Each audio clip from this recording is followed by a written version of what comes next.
Hi there, I'm Kevin McManus with Great Systems. How effective are your safeguards? If you really want to minimize human error, you really need to use safeguard stacks.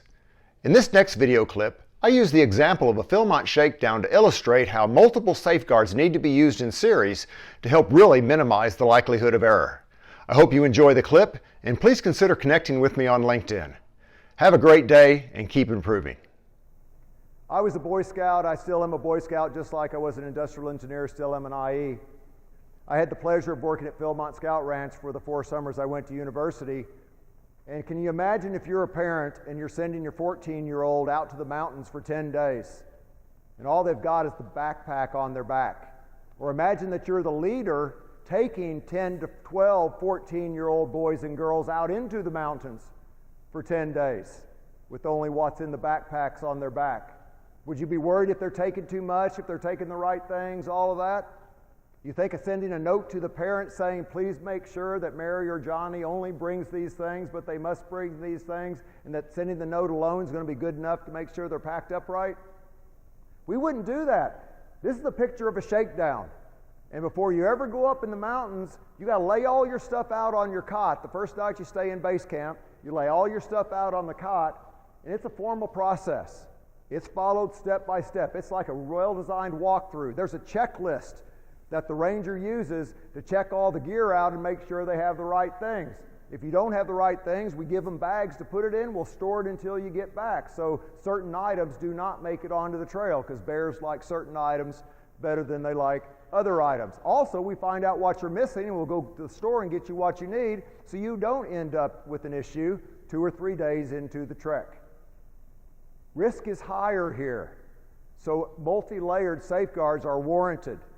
We sometimes throw too many safeguards at processes that don't warrant such a stack.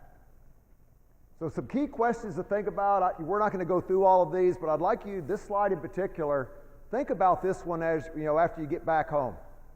Ask some of these key questions, because I bet you haven't thought about them before. What error rate do you want to sustain? What error rate are you comfortable with? And everybody says 0, but 0 is not realistic. Can anyone here go a day without an error? Half a day. If you stay at this hotel, it's very hard to not push the wrong button to try to get down from upstairs. Because if you've noticed in the elevators, the panels are not laid out the same. The one is in a different place. And that will make you hesitate, and you'll lose time, if not end up on the wrong floor. So it's hard to go a day without an error. The question is, are the errors we making low-risk errors or high-risk errors or medium-risk errors? And you guys that work with the front line folks, you know that answer. Some scary things happen that we manage to recover from and keep from becoming incidents. What is our current error rate at the task level? I think we get fooled into thinking that we do most of our jobs completely error-free. No, we get away with not having incidents on most of our jobs. We make more errors than we realize. They don't just get captured and reported. Which safeguards work the best? Because I could stop using some if others work well. There's certain training I've been through in life that's still stuck in my head today. Anybody in here from the military? Okay, Chris was. You were, John? Did you ever learn to take a gun apart, put it back together? Oh, you're in the Navy. I bet you had water pistols. But I bet there are certain procedures you still remember from your Navy days, right? You can just write them down on paper now, step by step by step by step, and it's been 40 years maybe since you did some of those, right? Well, 30. Right? But you talk to a Marine that's been in the field, they can still take apart multiple types of guns blindfolded and put them back together. The knots I learned to tie in Boy Scouts, I can still tie today, and I haven't practiced tying those knots in 30 or 40 years. But I was trained well to do it. So we may not need to do more training, we may need to do training more effectively. And then how do we measure? Hello once again. Thank you for taking the time to watch that video clip. It meant a whole lot for me to be able to bring it to you.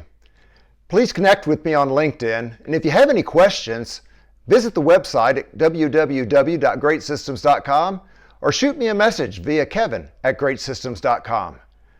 Over my career, I've had a chance to learn about a lot of best practices, and I'd really like to share them with you.